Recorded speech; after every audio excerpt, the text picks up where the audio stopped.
2 Samuel chapter 11.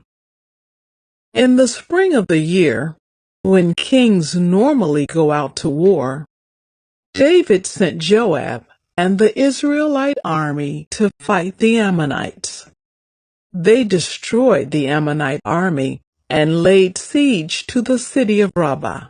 However, David stayed behind in Jerusalem.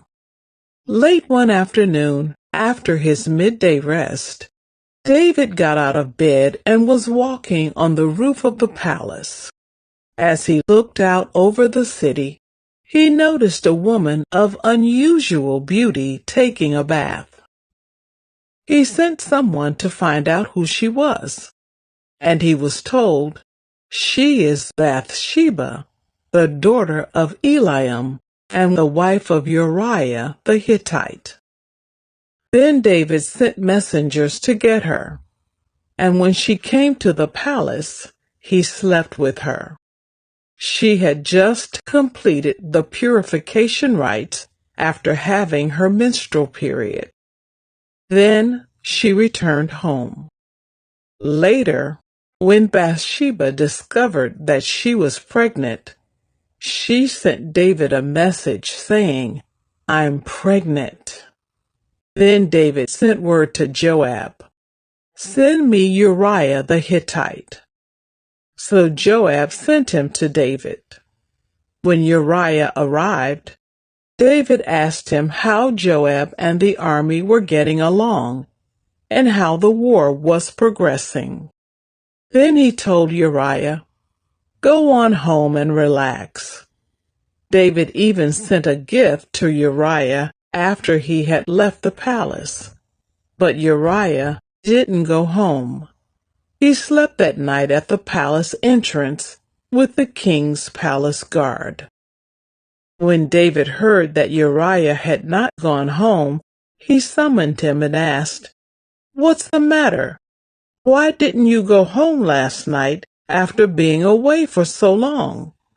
Uriah replied, "The ark and the armies of Israel and Judah are living in tents, and Joab and my master's men are camping in the open fields. How could I go home to wine and dine and sleep with my wife? I swear that I would never do such a thing." "Well, stay here today," David told him, "and tomorrow you may return to the army." So Uriah stayed in Jerusalem that day and the next. Then David invited him to dinner and got him drunk. But even then, he couldn't get Uriah to go home to his wife. Again, he slept at the palace entrance with the king's palace guard. So the next morning, David wrote a letter to Joab and gave it to Uriah to deliver. The letter instructed Joab, "Station Uriah on the front lines where the battle is fiercest, then pull back so that he will be killed." So Joab assigned Uriah to a spot close to the city wall, where he knew the enemy's strongest men were fighting. And when the enemy soldiers came out of the city to fight, Uriah the Hittite was killed, along with several other Israelite soldiers. Then Joab sent a battle report to David. He told his messenger, "Report all the news of the battle to the king." But he might get angry and ask, "Why did the troops go so close to the city? Didn't they know there would be shooting from the walls? Wasn't Abimelech, son of Gideon, killed at Thebes by a woman who threw a millstone down on him from the wall? Why would you get so close to the wall?" Then tell him, Uriah the Hittite was killed too. So the messenger went to Jerusalem and gave a complete report to David. "The enemy came out against us in the open fields," he said.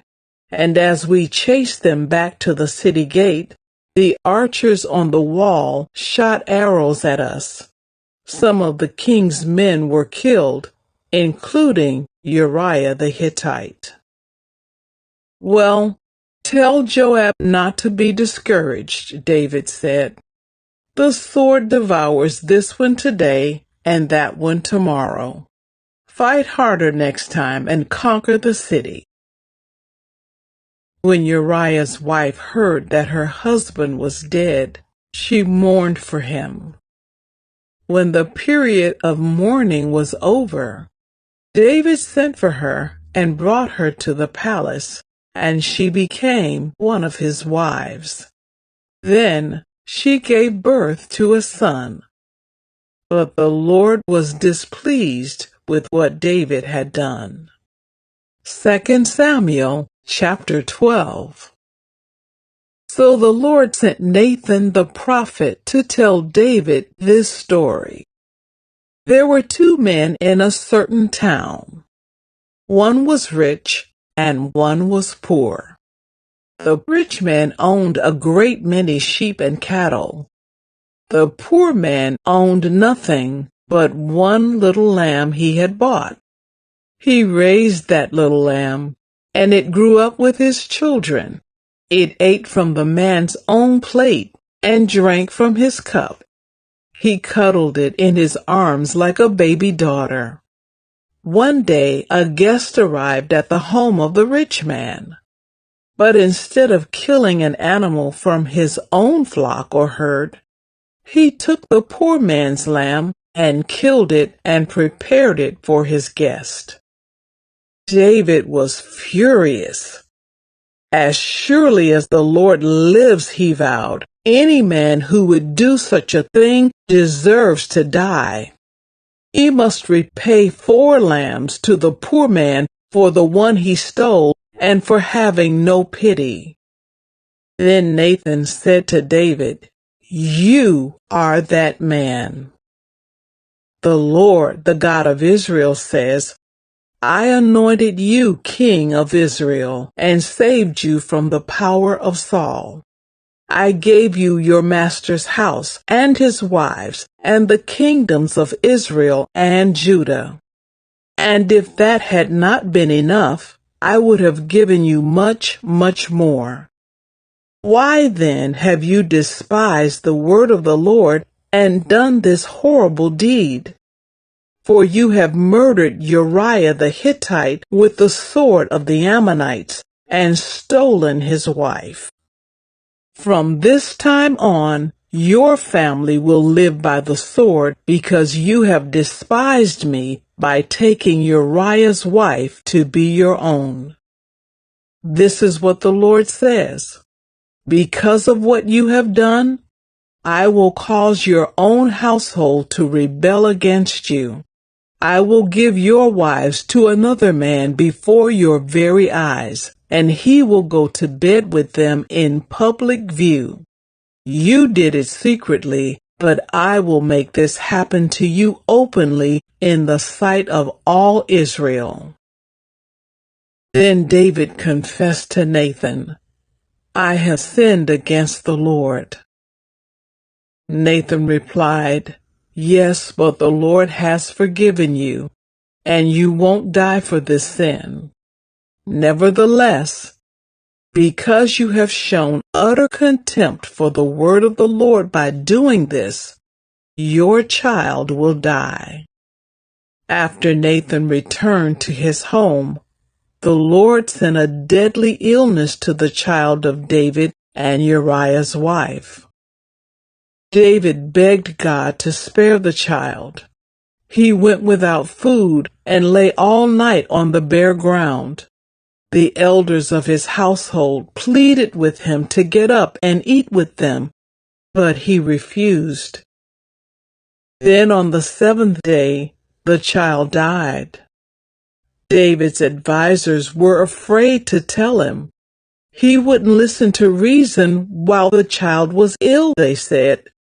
What drastic thing will he do when we tell him the child is dead? When David saw them whispering, he realized what had happened. "Is the child dead?" he asked. "Yes," they replied. he is dead." Then David got up from the ground, washed himself, put on lotions, and changed his clothes. He went to the tabernacle and worshipped the Lord.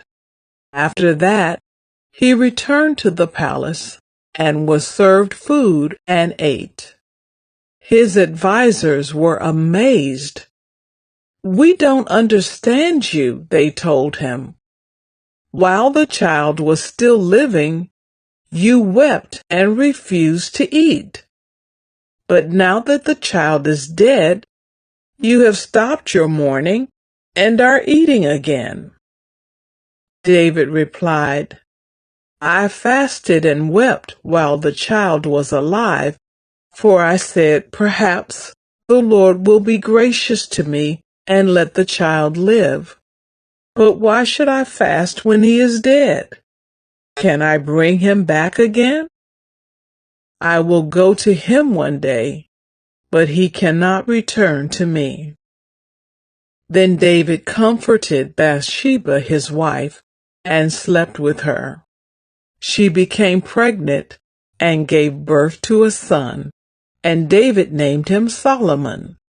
The Lord loved the child and sent word through Nathan the prophet that they should name him Jedediah, which means beloved of the Lord, as the Lord had commanded.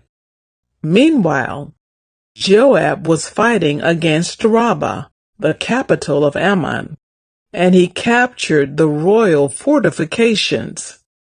Joab sent messengers to tell David, "I have fought against Rabbah and captured its water supply. Now bring the rest of the army and capture the city. Otherwise, I will capture it and get credit for the victory." So David gathered the rest of the army and went to Rabbah, and he fought against it and captured it. David removed the crown from the king's head, and it was placed on his own head. The crown was made of gold and set with gems, and it weighed 75 pounds.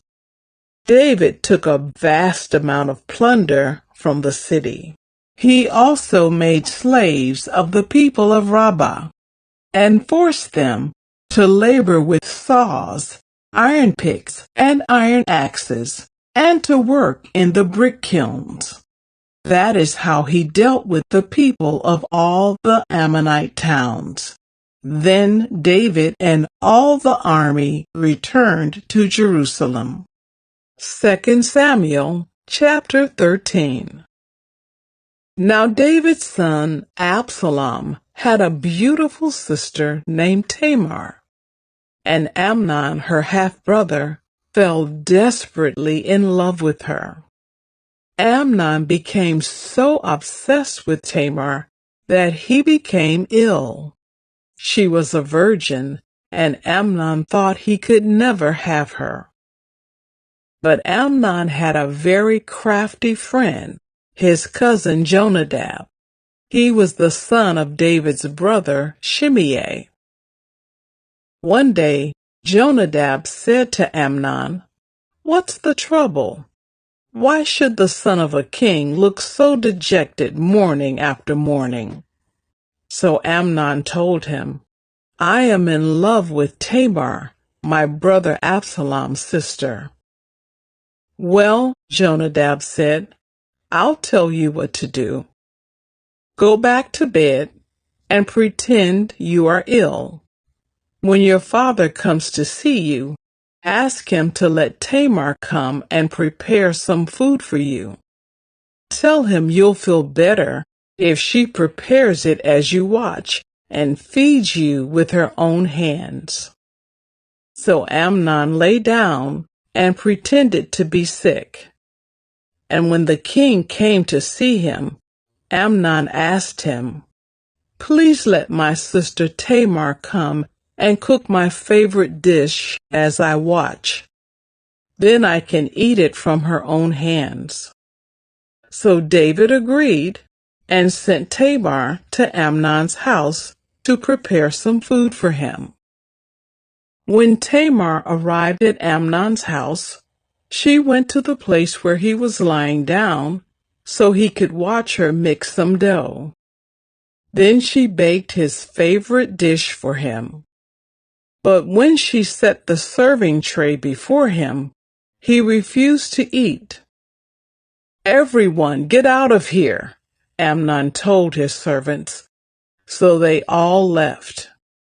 Then he said to Tamar, "Now bring the food into my bedroom and feed it to me here." So Tamar took his favorite dish to him. But as she was feeding him, he grabbed her and demanded, "Come to bed with me, my darling sister." "No, my brother," she cried. "Don't be foolish. Don't do this to me. Such wicked things aren't done in Israel. Where could I go in my shame? And you would be called one of the greatest fools in Israel. Please, just speak to the king about it, and he will let you marry me." But Amnon wouldn't listen to her, and since he was stronger than she was, he raped her. Then suddenly, Amnon's love turned to hate, and he hated her even more than he had loved her. "Get out of here," he snarled at her. "No, no," Tamar cried. "Sending me away now is worse than what you've already done to me." But Amnon wouldn't listen to her. He shouted for his servant and demanded, "Throw this woman out and lock the door behind her." So the servant put her out and locked the door behind her. She was wearing a long, beautiful robe, as was the custom in those days for the king's virgin daughters. But now Tamar tore her robe and put ashes on her head, and then, with her face in her hands, she went away crying. Her brother Absalom saw her and asked, "Is it true that Amnon has been with you?" "Well, my sister, keep quiet for now, since he's your brother. Don't you worry about it." So Tamar lived as a desolate woman in her brother Absalom's house. When King David heard what had happened, he was very angry. And though Absalom never spoke to Amnon about this, he hated Amnon deeply because of what he had done to his sister. 2 years later, when Absalom's sheep were being sheared at Baal-Hazor near Ephraim, Absalom invited all the king's sons to come to a feast. He went to the king and said, "My sheep shearers are now at work. Would the king and his servants please come to celebrate the occasion with me?" The king replied, "No, my son. If we all came, we would be too much of a burden on you." Absalom pressed him, but the king would not come, though he gave Absalom his blessing. "Well then," Absalom said, "if you can't come, how about sending my brother Amnon with us?" "Why Amnon?" the king asked. But Absalom kept on pressing the king until he finally agreed to let all his sons attend, including Amnon. So Absalom prepared a feast fit for a king. Absalom told his men, "Wait until Amnon gets drunk. Then, at my signal, kill him. Don't be afraid. I'm the one who has given the command. Take courage and do it." So at Absalom's signal, they murdered Amnon. Then the other sons of the king jumped on their mules and fled. As they were on the way back to Jerusalem, this report reached David. "Absalom has killed all the king's sons. Not one is left alive." The king got up, tore his robe, and threw himself on the ground. His advisers also tore their clothes in horror and sorrow. But just then, Jonadab, the son of David's brother Shimei, arrived and said, "No, don't believe that all the king's sons have been killed. It was only Amnon. Absalom has been plotting this ever since Amnon raped his sister Tamar. No, my lord the king, your sons aren't all dead. It was only Amnon." Meanwhile, Absalom escaped. Then the watchman on the Jerusalem wall saw a great crowd coming down the hill on the road from the west. He ran to tell the king, "I see a crowd of people coming from the Horonaim road along the side of the hill." "Look," Jonadab told the king, "there they are now. The king's sons are coming, just as I said." They soon arrived, weeping and sobbing, and the king and all his servants wept bitterly with them. And David mourned many days for his son Amnon. Absalom fled to his grandfather Talmai, son of Ammihud, the king of Geshur.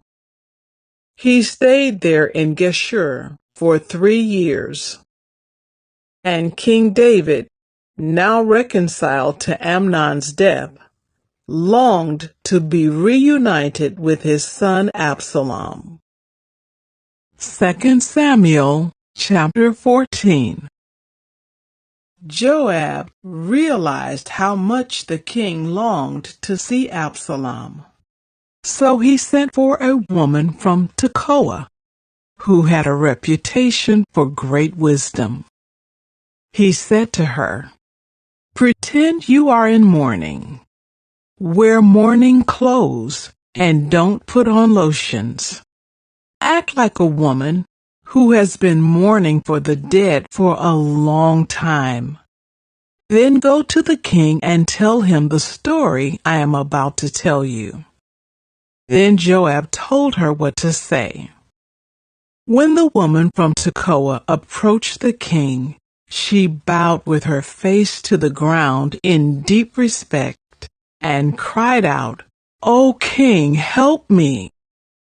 "What's the trouble?" the king asked. "Alas, I am a widow," she replied. "My husband is dead. My 2 sons had a fight out in the field, and since no one was there to stop it, one of them was killed. Now the rest of the family is demanding, 'Let us have your son. We will execute him for murdering his brother. He doesn't deserve to inherit his family's property.' They want to extinguish the only coal I have left, and my husband's name and family will disappear from the face of the earth." "Leave it to me," the king told her. "Go home, and I'll see to it that no one touches him." "Oh, thank you, my lord the king," the woman from Tekoa replied. "If you are criticized for helping me, let the blame fall on me and on my father's house, and let the king and his throne be innocent." "If anyone objects," the king said, "bring him to me. I can assure you he will never harm you again." Then she said, "Please swear to me by the Lord your God that you won't let anyone take vengeance against my son. I want no more bloodshed." "As surely as the Lord lives," he replied, "not a hair on your son's head will be disturbed." "Please allow me to ask one more thing of my lord the king," she said. "Go ahead and speak," he responded. She replied, "Why don't you do as much for the people of God as you have promised to do for me? You have convicted yourself in making this decision because you have refused to bring home your own banished son. All of us must die eventually. Our lives are like water spilled out on the ground, which cannot be gathered up again. But God does not just sweep life away. Instead, He devises ways to bring us back when we have been separated from Him. I have come to plead with my Lord the King because people have threatened me. I said to myself, perhaps the king will listen to me and rescue us from those who would cut us off from the inheritance God has given us. Yes, my Lord the King will give us peace of mind again. I know that you are like an angel of God in discerning good from evil. May the Lord your God be with you. I must know one thing, the king replied, and tell me the truth. Yes, my lord the king, she responded. Did Joab put you up to this? And the woman replied, my lord the king, how can I deny it? Nobody can hide anything from you. Yes, Joab sent me and told me what to say. He did it to place the matter before you in a different light. But you are as wise as an angel of God, and you understand everything that happens among us.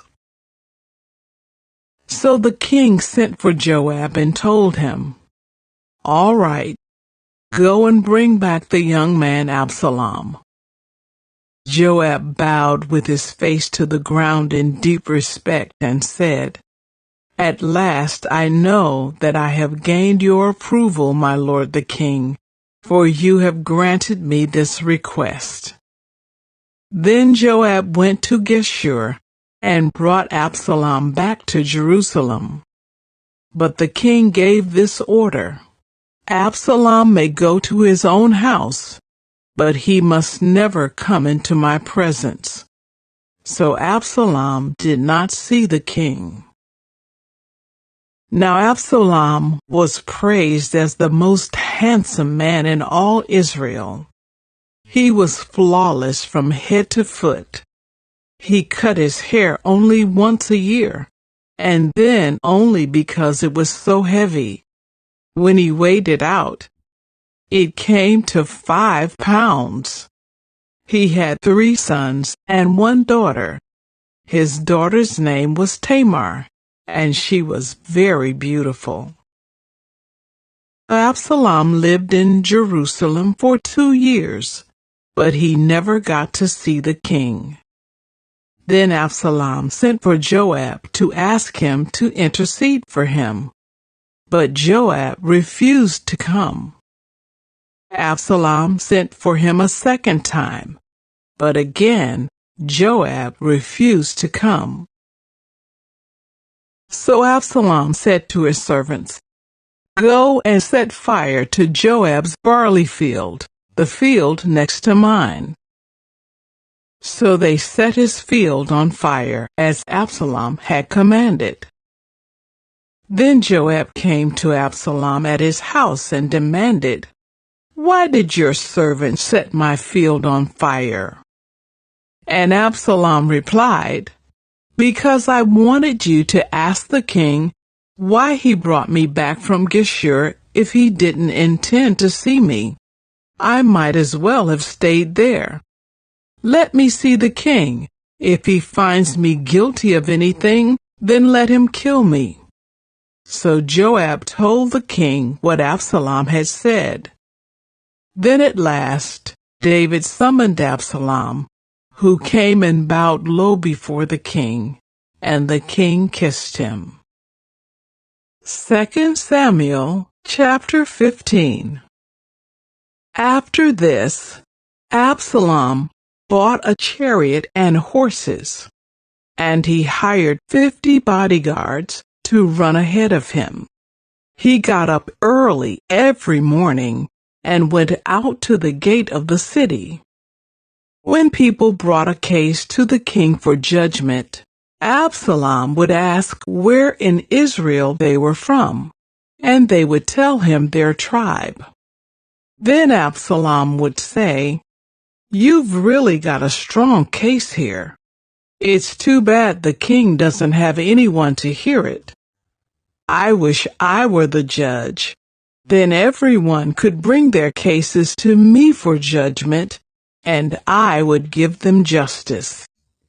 When people tried to bow before him, Absalom wouldn't let them.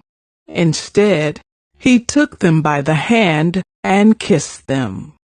Absalom did this with everyone who came to the king for judgment, and so he stole the hearts of all the people of Israel. After 4 years, Absalom said to the king, "Let me go to Hebron to offer a sacrifice to the Lord and fulfill a vow I made to him. For while your servant was at Geshur in Aram, I promised to sacrifice to the Lord in Hebron if he would bring me back to Jerusalem." "All right," the king told him, "go and fulfill your vow." So Absalom went to Hebron. But while he was there, he sent secret messengers to all the tribes of Israel to stir up a rebellion against the king. "As soon as you hear the ram's horn," his message read, "you are to say, 'Absalom has been crowned king in Hebron.'" He took 200 men from Jerusalem with him as guests, but they knew nothing of his intentions. While Absalom was offering the sacrifices, he sent for Ahithophel, one of David's counselors, who lived in Gilo. Soon many others also joined Absalom, and the conspiracy gained momentum. A messenger soon arrived in Jerusalem to tell David, "All Israel has joined Absalom in a conspiracy against you. Then we must flee at once, or it will be too late." David urged his men, "Hurry! If we get out of the city before Absalom arrives, both we and the city of Jerusalem will be spared from disaster." "We are with you," his advisors replied. "Do what you think is best." So the king and all his household set out at once. He left no one behind except 10 of his concubines to look after the palace. The king and all his people set out on foot, pausing at the last house to let all the king's men move past to lead the way. There were 600 men from Gath who had come with David, along with the king's bodyguard. Then the king turned and said to Ittai, a leader of the men from Gath, "Why are you coming with us? Go on back to King Absalom, for you are a guest in Israel, a foreigner in exile. You arrived only recently, and should I force you today to wander with us? I don't even know where we will go. Go on back and take your kinsman with you, and may the Lord show you his unfailing love and faithfulness." But Ittai said to the king, "I vow by the Lord and by your own life that I will go wherever my lord the king goes, no matter what happens, whether it means life or death." David replied, "All right, come with us." So Ittai and all his men and their families went along. Everyone cried loudly as the king and his followers passed by. They crossed the Kidron Valley and then went out toward the wilderness. Zadok and all the Levites also came along, carrying the Ark of the Covenant of God. They set down the Ark of God, and Abiathar, offered sacrifices until everyone had passed out of the city. Then the king instructed Zadok to take the ark of God back into the city. "If the Lord sees fit," David said, "he will bring me back to see the ark and the tabernacle again. But if he is through with me, then let him do what seems best to him." The king also told Zadok the priest, "Look, here is my plan. You and Abiathar should return quietly to the city with your son Ahimaaz and Abiathar's son Jonathan. I will stop at the shallows of the Jordan River and wait there for a report from you." So Zadok and Abiathar took the ark of God back to the city and stayed there. David walked up the road to the Mount of Olives, weeping as he went. His head was covered, and his feet were bare as a sign of mourning. And the people who were with him covered their heads and wept as they climbed the hill. When someone told David that his adviser Ahithophel was now backing Absalom, David prayed, "O Lord, let Ahithophel give Absalom foolish advice." When David reached the summit of the Mount of Olives, where people worshipped God, Hushai the Archite was waiting there for him. Hushai had torn his clothing and put dirt on his head as a sign of mourning. But David told him, "If you go with me, you will only be a burden. Return to Jerusalem and tell Absalom, I will now be your adviser, O king, just as I was your father's adviser in the past. Then you can frustrate and counter Ahithophel's advice. Zadok and Abiathar the priest will be there. Tell them about the plans being made in the king's palace, and they will send their sons Ahimaaz and Jonathan to tell me what is going on." So David's friend Hushai returned to Jerusalem, getting there just as Absalom arrived.